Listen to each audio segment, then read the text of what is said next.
It's now time for your Saluki Radio preview for the Missouri State Bears as the Salukis back home in Banterra Center trying to extend a two-game winning streak, which Missouri State is coming in the Carbondale on 2 straight wins as well. With the coach Rodney Watson, I am Luke Martin. Coach Watson, these are two teams feeling very good about themselves and what they've accomplished over their last 2 games. From an SIU perspective, a 20-point rally in the final 14 minutes against Murray State. What can Coach Mullins do to build off of that now to carry that over to Missouri State? That was some courageous basketball in the last 14 minutes because it would have been really easy to say, let's get this one over with. Just the way Southern approached the defensive possessions out of that huddle at 14:09, getting stops after one after another. Let's credit the dog pound for having a real effect on giving Southern energy right behind their back as they were putting on this defensive performance. Not to single out any one person, but Scotty Abube was certainly a huge part in that comeback on the defense end specifically because he was so big. He got his hands on deflections, on rebounds, and on block shots.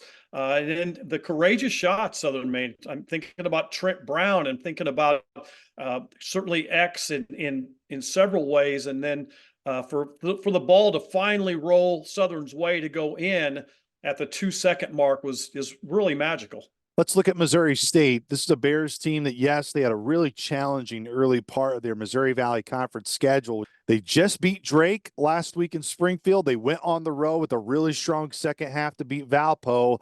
I know our fans probably think we're just saying this to say it, but this is another Valley team that seems to be playing their best basketball right now and just so happen to be playing the Salukis next. Don't forget about winning the Paradise Jam back in November in the U.S. Virgin Islands. Those were 3 big wins, and they're kind of like some teams in the league who are kind of going in some peaks and smaller valleys. But, you know, when I went back and looked at their schedules, we're preparing for this game, I scratched my head as to why all the hubbub.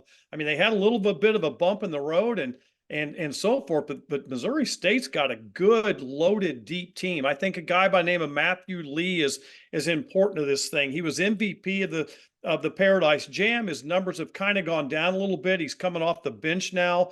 Certainly Donovan Clay, who Coach Ford said in the post-conference comment that he feels like Clay is not only their second leading scorer, but the best defensive player in the league. And certainly Alston Mason, who transfer from Oklahoma, he's proven why he was at Oklahoma to start with and why he's so good to this Bears team. The Bears are deep. They have an opportunity to go deep into their bench if they need it. They've got size. Cesar Edwards gives them 6'9", a guy that starts some, comes off the bench mainly, but another big guy inside. So this Bear team is really legit. Don't mean to ask this question as in any way of a disrespect to Indiana State, who leads the league right now. Drake just right behind them, and of course the Bradley team we saw not too long ago.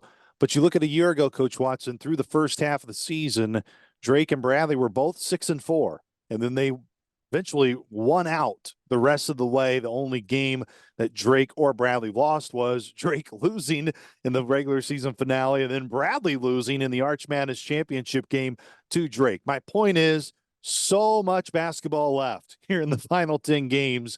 How big of a point is it for both these teams tonight, Missouri State and Southern, to try to make this last half get off to a good start? I think it's really important that you take every game one at a time, but it starts with one possession at a time. And I think it's so important for Southern to get lane touches. They've got to get lane touches not only from Rupert and Abube, but Troy D'Amico and Jared Hensley. Those 4, Hensley and D'Amico, have got to get more free throws going down the stretch, which means they've got to absorb and create more contact going through people's chests. I think that's a real big factor in Southern success, not only in this game tonight, but going forward. Tip-off will be at 7 o'clock. Our pregame coverage will begin at 6 o'clock on the Saluki Radio Network. For the coach, Rodney Watson, I am Luke Martin. We will talk to you later on tonight. Go Dogs.